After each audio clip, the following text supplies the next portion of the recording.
हजरत Umar bin Khattab खिलाफत का काल 634-644 ईसा। उनका निजी नाम उमर था, फारूक उनकी उपाधि थी और इब्न अल खत्ता उनका पारिवारिक नाम था। उनका जन्म 581 में मक्का में हुआ था और वे कुरैश के एक कुलीन परिवार से ताल्लुक़ रखते थे। वे एक प्रसिद्ध व्यापारी थे और सीरिया और इराक में व्यापार प्रतिनिधिमंडलों का नेतृत्व किया करते थे।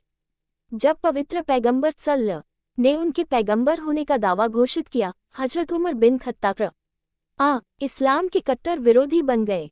इतना कि एक दिन उन्होंने तलवार उठाए और पवित्र पैगंबर सल्लल्लाहु को मारने के इरादे से अपना घर छोड़ दिया।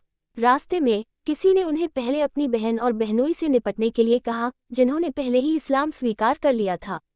वह सीधे उनके पास गया और उनके दरवाजे पर दस्तक दी। वह घर के अंदर पवित्र कुरान का पाठ सुन सकता था। इससे वह क्रोधित हो गया और उसने अपने बहनोई को पीटना शुरू कर दिया। आप हमें जितना चाहे पीटें, लेकिन हम अपना ईमान नहीं छोड़ेंगे।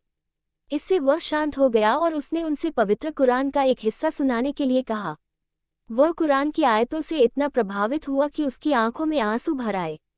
वह सीधे पवित्र पैगंबर सल्लल्लाहु अलैहि वसल्लम के पास गया और इस्लाम स्वीकार कर लिया। चूंकि वह मक्का का एक मजबूत, निडर और प्रभावशाली व्यक्ति था, इसलिए वह मुसलमानों के लिए ताकत का स्रोत साबित हुआ।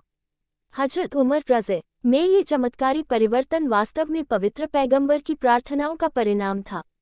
हजरत उमर बिन खत्ताब पवित्र पैगंबर के दूसरे उत्तराधिकारी थे। उनकी खिलाफत के दौरान मुसलमानों को ईरान, इराक, सीरिया और मिस्र के खिलाफ कई लड़ाइयाँ लड़नी पड़ी।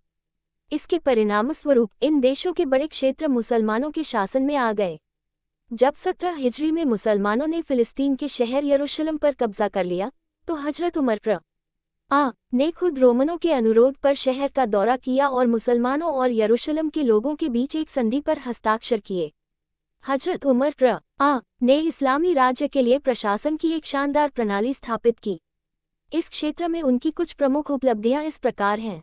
खलीफा के सलाहकार की परामर्शदात्री संस्था मजलिस शूरा की स्थापना। प्रशासन को सुविधाजनक बनाने के लिए संपूर्ण इस्लामी राज्य को प्रांतों में विभाजित किया गया।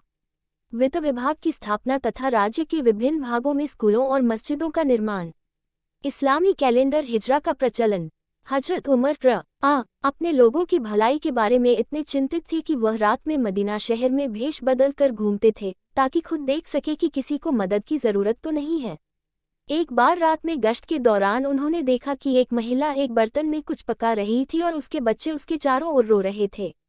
उन्होंने महिला से पता लगाया कि बच्चे 2 दिनों से भूखे हैं और उन्हें सांत्वना देने के लिए बर्तन में आग लगाई गई थी। वह तुरंत खजाने में गए और खुद महिला के लिए सभी आवश्यक खाद्य सामग्री लाकर दी। रास्ते में उनके एक सेवक ने भार उठाने की पेशकश की, लेकिन उन्होंने उसे यह कहते हुए रोक दिया, क़यामत के दिन तुम मेरा भार नहीं उठाओगे। वह महिला, जिसने हजरत उमर को पहले कभी नहीं देखा था, इतनी प्रसन्न हुई कि उसने उनके लिए ऊंची आवाज में दुआ की, अल्लाह आपको उमर के स्थान पर खलीफा बनाए। ये सुनकर हजरत उमर रोने लगे और बिना कुछ कहे वहां से चले गए। 644 में हजरत उमर को एक फारसी गुलाम ने चाकू मार दिया, जब वे मस्जिद में नमाज पढ़ रहे थे। ये जानलेवा साबित हुआ और 26 ज़िलहिज्जा 23 एच को 63 साल की उम्र में उनका निधन हो गया। वे वास्तव में एक महान खलीफा थे, जिनकी खिलाफत का दौर निस्संदेह इस्लाम के इतिहास में एक स्वर्णिम काल था। वे उन 10 धन्य लोगों में से एक थे जिन्हें पवित्र पैगंबर ने ये खुशखबरी दी थी कि उन्हें जन्नत नसीब हुई है।